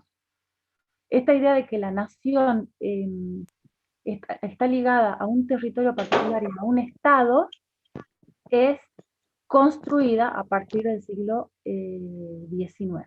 Entonces, en el sentido común, y en ese fragmento está la idea de que la nación, los estados nacionales, el nacionalismo, que es una ideología política, como ya les dije, son conceptos además equivalentes, ¿no? Son distintos, y además que son realidades como ahistóricas, transhistóricas, es decir, las naciones, el nacionalismo existieron durante toda la historia sin transformaciones, una cosa como que permanece así como un espíritu, digamos, universal, ahí por encima de la realidad, de los conflictos, de los cambios, ¿sí? Especialmente en el caso de la primera, de la nación, ¿sí? Esta idea de que existieron siempre y atravesaron de forma inmutable, periodo tras periodo, la historia de la humanidad. Bueno, en los textos que ustedes van a leer, o que ya leyeron, Hobsbawm, Arosti y Luciana Vázquez, la idea es la contraria, es decir, que ellos historizan esas formas sociales, el Estado-Nación, las naciones, como fenómenos que emergen en determinado momento de la historia por unas razones particulares.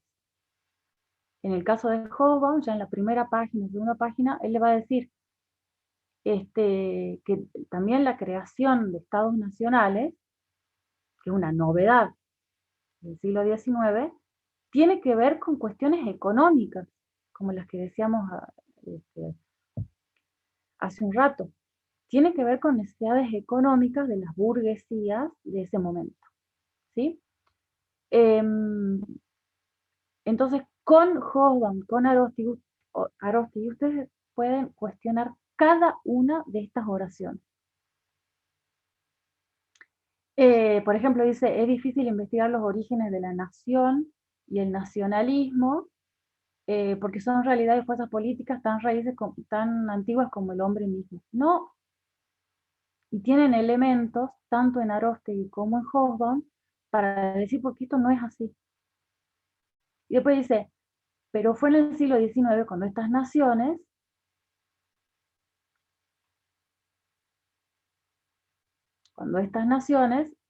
esquivemos todo lo que está entre comillas, pero fue en el siglo XIX cuando estas naciones, natural y espontáneamente, lograron su lógica y antigua aspiración.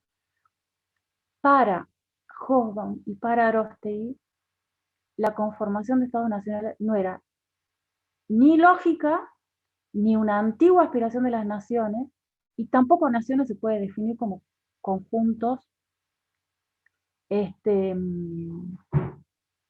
como conjuntos de población ligadas por eso.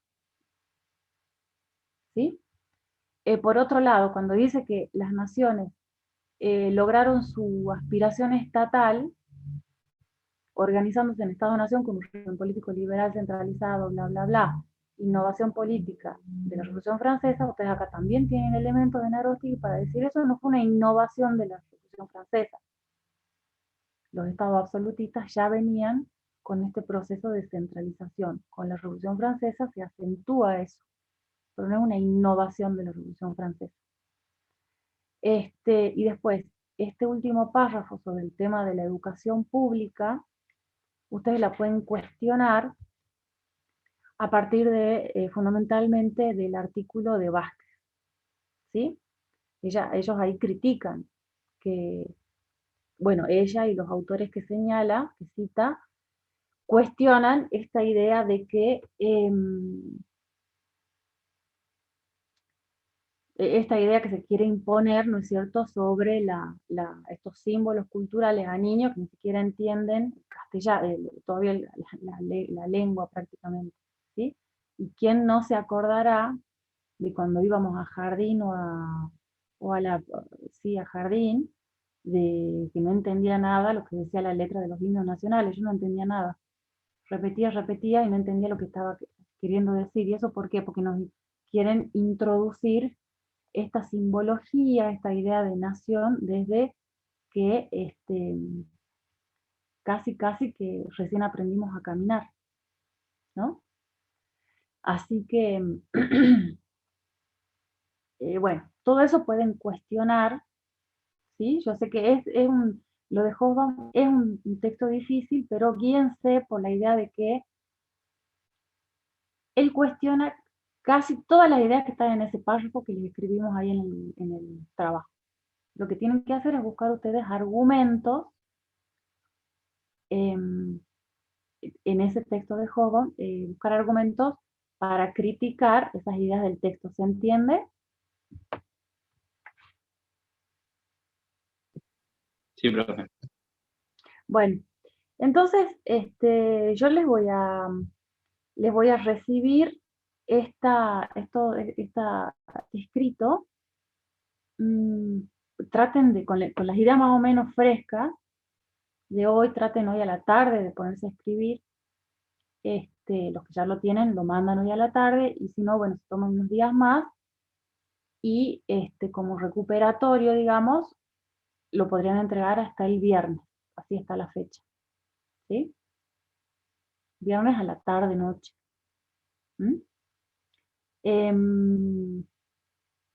Bueno, y yo creo que, bueno, esto va a ser retomado de todas maneras por la profesora seguramente en el teórico que les va a dejar grabado, así que, bueno, quizá eso también los ayude un poco a comprender este tema que es bastante complejo. Pero la idea del trabajo práctico es ejercitar la crítica y la argumentación, no importa cómo salga, porque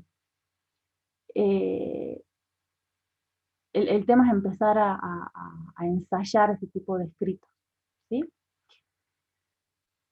Y así empezar a ir mejorándolos, digamos, ¿sí? Bueno, cualquier duda,